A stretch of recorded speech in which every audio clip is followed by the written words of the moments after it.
Hello students, welcome to my channel Sushmita SV. मैं सुष्मिता और आज मैं आप लोगों के लिए लेकर के आई हूँ हिंदी का क्षितिज बुक का चैप्टर 11।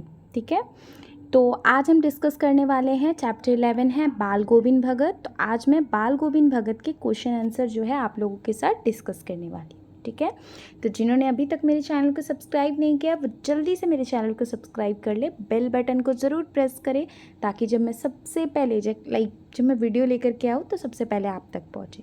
तो आइए बढ़ते हैं क्वेश्चन आंसर की तरफ। ठीक है, हमारा फर्स्ट क्वेश्चन क्या है देख लेते हैं। हमारा फर्स्ट क्वेश्चन है, खेती बाड़ी से जुड़े बाल गोविंद भगत अपनी किन चारित्रिक विशिष्टताओं के कारण साधु कहलाते थे। ठीक है, तो आइए देखते हैं इसका आंसर। इसका आंसर है बाल गोविंद भगत निम्नलिखित चारित्रिक विशेषताओं के कारण साधु कहलाते थे। तो क्या विशेषताएं थी जिसके कारण बाल गोविंद भगत साधु कहलाते थे? तो बाल गोविंद भगत जो है कबीर के आदर्शों पर चलते थे, उन्हीं के गीत गाते थे बाल गोविंद भगत जी। कभी झूठ नहीं बोलते थे, खरा व्यवहार रखते थे, वो हमेशा ऑलवेज झूठ नहीं बोलते थे। आज के डेट पे जो है या आप देखोगे पहले के भी ज़माने में लोग झूठ तो बोलते ही है, लेकिन बाल गोविंद भगत जी एक ऐसा इनका कैरेक्टर है कि वो कभी झूठ नहीं बोलते थे। ठीक है, नेक्स्ट है किसी की चीज़ नहीं छूते थे, किसी की भी चीज़ वो नहीं छूते थे, ना ही बिना पूछे व्यवहार में लाते थे। मतलब बिना अगर किसी की सामान है, ये बहुत ही गुड हैबिट है, ये हमें भी अपने लाइफ में ये चीज़ को अपनाना चाहिए कि किसी की भी चीज़ बिना पूछे कभी भी व्यवहार में नहीं लाना चाहिए। ठीक है, फोर्थ वन है किसी से भी दो टूक बात करने में संकोच नहीं करते थे, ना किसी से झगड़ा करते थे, उनका व्यवहार काफ़ी अच्छा था। कुछ खेत में पैदा होता तो सिर पर लाद कर वो क्या करते थे, पहले उसे कबीर पंथी मठ में ले जाते, वहाँ से जो कुछ भी उनको भेंट स्वरूप मिलता था उसे प्रसाद स्वरूप घर लेके आ जाते थे। उनमें लालच बिल्कुल नहीं था। तो इन सब कारणों से, इन सब चारित्रिक विशेषताओं के कारण कबीर बाल गोविंद भगत जी हैं वो साधु कहलाते थे। ठीक है, बढ़ते हैं नेक्स्ट क्वेश्चन की तरफ। नेक्स्ट क्वेश्चन क्या है, भगत की पुत्र वधू उन्हें अकेले क्यों नहीं छोड़ना चाहती थी? क्यों नहीं छोड़ना चाहती थी? तो भगत की पुत्र वधू जो है उन्हें अकेले छोड़कर नहीं जाना चाहती थी, क्योंकि भगत के बुढ़ापे का वो एकमात्र सहारा थी। जब बाल गोविंद भगत के बेटे की मृत्यु हो जाती है तो भगत जी क्या कहते हैं उनकी बेटे के बीवी को, उनके बहू को क्या कहते हैं कि तुम जो है अपने मायके चले जाओ। ठीक है, उसके भाई को बुलवाते हैं और बोलते हैं इसको ले जाओ, इसकी दूसरी शादी कर देना। लेकिन उनकी जो पुत्र वधू है वो नहीं जाना चाहती थी, क्योंकि भगत जी की क्या हो चुकी थी, अब एज हो चुकी थी, वो बूढ़े हो चुके थे और उनको देखने वाला कोई नहीं था। तो उसके चले जाने के बाद भगत की देखभाल करने वाला और कोई नहीं था, इसीलिए भगत की पुत्र वधू जो है उन्हें अकेले छोड़कर नहीं जाना चाहती थी। कहीं पे भी अगर आपको कोई भी डाउट होता है, अगर कहीं पे भी आपको कोई भी छोटा से छोटा डाउट होता है तो आप कमेंट बॉक्स पे ज़रूर कमेंट कीजिए कि यहाँ पे मुझे डाउट है। और बाल गोविंद भगत का फुल एक्सप्लेनेशन वीडियो मेरे चैनल पे ऑलरेडी अपलोडेड है, अगर आपने नहीं देखा है तो आप जा कर के मेरे चैनल पे देख सकते हैं। ऑब्जेक्टिव क्वेश्चन की भी वीडियो ऑलरेडी मैंने अपलोड कर दी है। ठीक है, बढ़ते हैं थर्ड क्वेश्चन की तरफ। क्वेश्चन नंबर थर्ड क्या है, भगत ने अपने बेटे की मृत्यु पर अपनी भावनाएं किस तरह व्यक्त की? जब उनके बेटे की मृत्यु हुई तो उन्होंने अपनी भावनाएं कैसे व्यक्त की? तो बेटे की मृत्यु पर भगत ने शरीर को एक चटाई पर लिटा दिया, उसे सफ़ेद चादर से ढक दिया तथा वे कबीर के भक्ति गीत गाकर अपनी भावनाएं व्यक्त करने लगे। वो रो नहीं रहे थे, ऊपर से वो उनके पुत्र वधू को क्या कह रहे थे कि मत रो। ठीक है, आगे देखिए, भगत ने अपने पुत्र वधू से कहा कि ये रोने का नहीं बल्कि उत्सव मनाने का समय है। विरहनी आत्मा अपने प्रियतम परमात्मा के पास चली गई है, उन दोनों के मिलन से बड़ा आनंद और कुछ नहीं हो सकती। तो इस प्रकार भगत ने शरीर की नश्वरता और आत्मा की अमरता का भाव व्यक्त किया। उन्होंने कहा रोने की ज़रूरत नहीं है, आत्मा जो है वो परमात्मा में जाके मिल चुकी है, तो रो मत, खुशियाँ मनाओ। ठीक है, भगत ने ऐसा कहा। बढ़ते हैं नेक्स्ट क्वेश्चन की तरफ। नेक्स्ट क्वेश्चन हमारा क्या है, क्वेश्चन नंबर 4 देखिए। भगत के व्यक्तित्व और उनकी वेशभूषा का अपने शब्दों में चित्र प्रस्तुत करना है। किस तरीके का वो वेशभूषा पहनते थे, उनका व्यक्तित्व कैसा था। तो भगत एक कबीर के आदर्शों का पालन करने वाले व्यक्ति थे। भगत कैसे थे, कबीर के आदर्श का पालन करने वाले व्यक्ति थे। गृहस्थ होने के बावजूद उनमें साधु वाले गुण थे। कैसा गुण था उनमें, साधु का गुण था। वह ना किसी से झगड़ा करते थे, ना किसी को कष्ट देना चाहते थे। बिना आज्ञा के किसी की वस्तु को छूते तक नहीं थे। सर्दी के मौसम में भी वे गंगा स्नान करने जाते थे।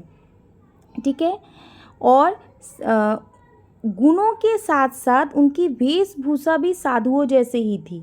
जैसा उनका गुण था वैसा उनकी वेशभूषा भी थी। वे सफ़ेद दाढ़ी, सिर पर सफ़ेद बाल, गले में तुलसी के जड़ की माला तथा नाम मात्र वस्त्र। वो ज़्यादा वस्त्र नहीं पहनते थे, ना वो सफ़ेद तुलसी के जड़ की माला पहनते थे। उनका बाल भी सफ़ेद था, दाढ़ी पक गई थी। ठीक है, इस तरीके से उनका वेशभूषा था।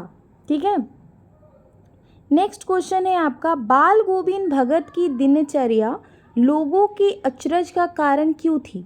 बाल गोविंद भगत की जो दिनचर्या थी, मतलब डेली का जो उनका रूटीन था, वो लोगों के लिए अचरज का कारण क्यों थी। तो भगत की दिनचर्या लोगों के अचरज का कारण बन गई थी क्योंकि वृद्ध होने के बावजूद भी वे अपने सिद्धांतों तथा आदर्शों का गहराई से पालन करते थे। जो भी उसका आदर्श था, जो भी उनका सिद्धांत था, वो इतने बूढ़े थे लेकिन खुद से खेती करते थे। वो कबीरपंथी मठ पे जाते थे। ठीक है, ये हम लोगों ने डिस्कस किया। वो कबीरपंथी कहाँ पे जाते, मठ पे जाते थे। वहाँ पे जाकर वो जो भी उनके खेत में उपजता था पहले वहाँ पे देते थे वो उसको। उसके बाद जो भी उनको प्रसाद स्वरूप भेंट में मिलता वो उसको लेकर आ जाते थे। तो यहाँ पे देखिए आंसर में वो जो है सिद्धांतों और आदर्शों का पालन एकदम गहराई से करते थे। भले ही स्थिति उनके अनुकूल ना हो, वो अकेले ही खेती करते थे। तो सर्दी में भी गांव से 2 मील दूर गंगा स्नान करने जाते थे। ठीक है, वो क्या करने जाते थे, गंगा। इतना एज होने के बावजूद भी, उनका एज क्या था 60 से ऊपर, तो भी वो गंगा स्नान करने जाते थे। वृद्धावस्था में भी उनमें फुर्ती की कमी नहीं थी। उनमें मतलब इतना फुर्ती था, वो एज हो चुका था फिर भी वो गंगा स्नान करने को जाते थे। ठीक है, तो उनमें एक अलग सी फुर्ती थी। तो इसीलिए लोग जो है उनकी दिनचर्या को देखकर क्या हो जाते, अचरज में पड़ जाते थे कि भाई इतना एज हो चुका है तब भी वो सारा कुछ का पालन करते, इतनी गहराई से गंगा स्नान भी करने चले जाते हैं। ठीक है, बढ़ते हैं नेक्स्ट क्वेश्चन की तरफ। नेक्स्ट क्वेश्चन क्या है, नेक्स्ट क्वेश्चन है, पाठ के आधार पर बाल गोविंद भगत के मधुर गायन की विशेषताएं लिखिए। बाल गोविंद भगत जो गीत गाते थे उनकी विशेषता बताना है। तो बाल गोविंद भगत के गीतों में एक विशेष प्रकार का आकर्षण था। ठीक है, क्या था, एक विशेष प्रकार का उनके गीतों में आकर्षण था। देखिएगा किसी की वॉइस में जब वो गाना गाते हैं, सबकी वॉइस एक जैसी नहीं होती, तो किसी किसी के वॉइस में एक आकर्षण होता है जो आपके आपके दिमाग पे वो छा जाता है। तो उनके गीत में भी इस प्रकार का आकर्षण था। खेतों में जब वे गाना गाते तो स्त्रियों के होठ बिना गुनगुनाए नहीं रह पाते थे। जब वो गाना गाते थे खेत में तो उनके साथ साथ जो भी स्त्रियां थी वो जब उनके गाने को सुनती थी तो वो भी गुनगुनाने लगती थी। गर्मियों की शाम में उनके गीत वातावरण में शीतलता भर देते थे। गर्मी के दिन में जब वो गाना गाते थे तो उनका गीत जो है वातावरण में ठंडक, शीतलता भर देते थे। संध्या समय जब वे अपनी मंडली समेत गाने बैठते थे, मंडली समेत उनका एक मंडली था, जैसे लोग उनके गीत सुनने के लिए आते थे, तो वो मंडली के साथ जब बैठकर गाते थे तो उनके द्वारा गाए गए पदों को उनकी मंडली दोहराया करती थी। जो वो गाते थे वो भी पीछे पीछे दोहराते थे। उनका मन उनके तन पर हावी हो जाता था और वो कभी कभी ऐसे गाने में विभोर हो जाते थे कि वे नाचने झूमने भी, गाना गाते गाते नाचने झूमने भी लगते थे।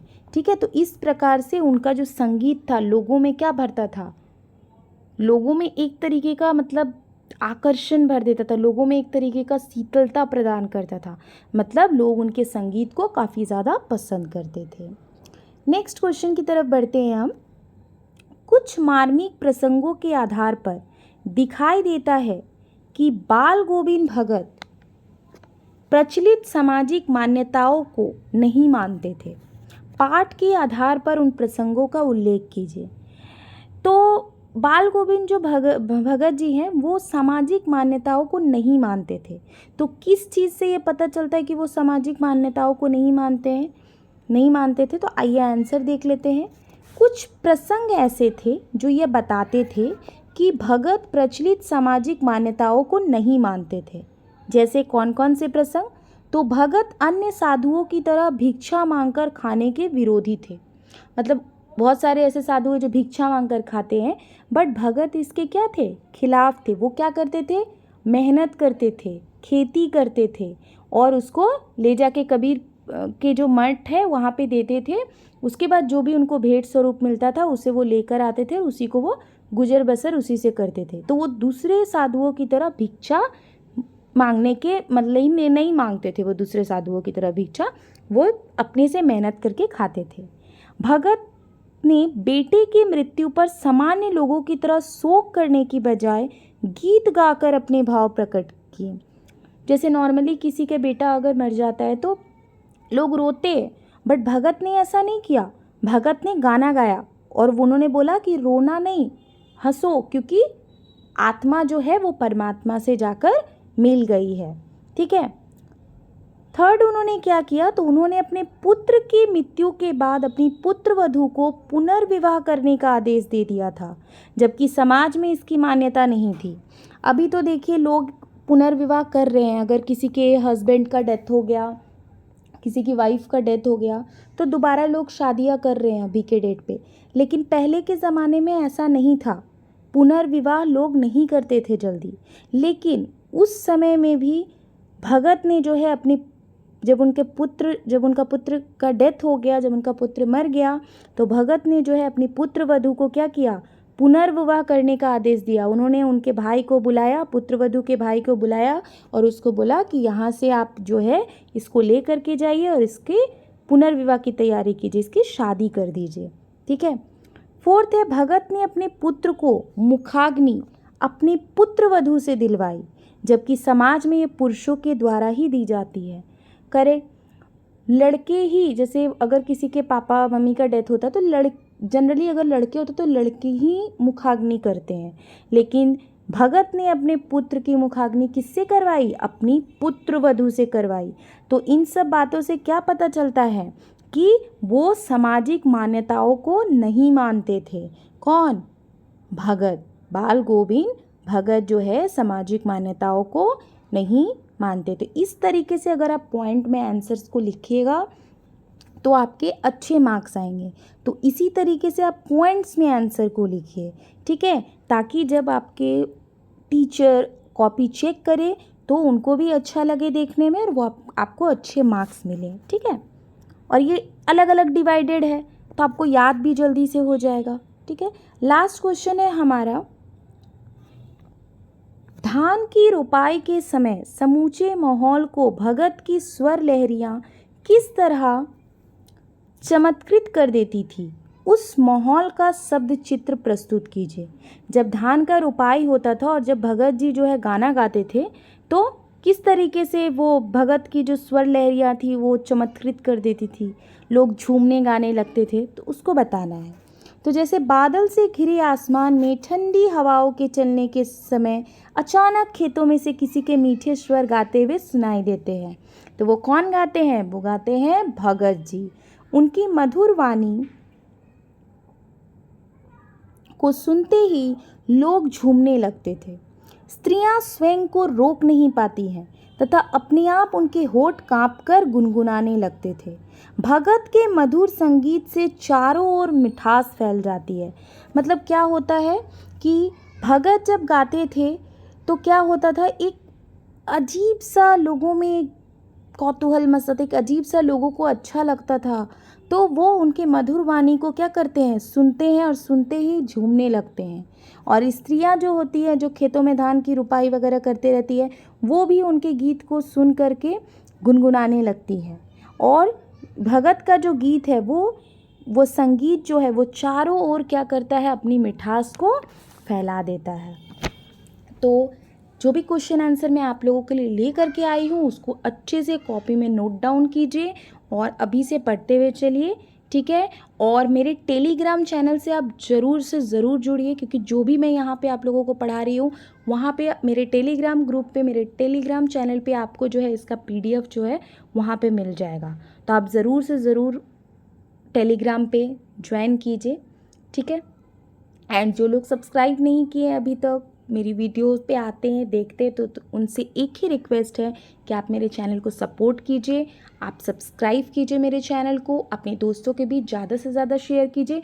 मैं आप लोगों के लिए जो है डेली जो है वीडियोस लेकर के आ रही हूँ। क्लास 10 के वीडियोस आप लोगों के लिए डेली आते हैं, हिंदी के, इंग्लिश के, ठीक है। तो आप इनको ध्यान से अभी से पढ़ते हुए चलिए, ठीक है। तो आज के लिए इतना ही, मिलते हैं नेक्स्ट क्लास में।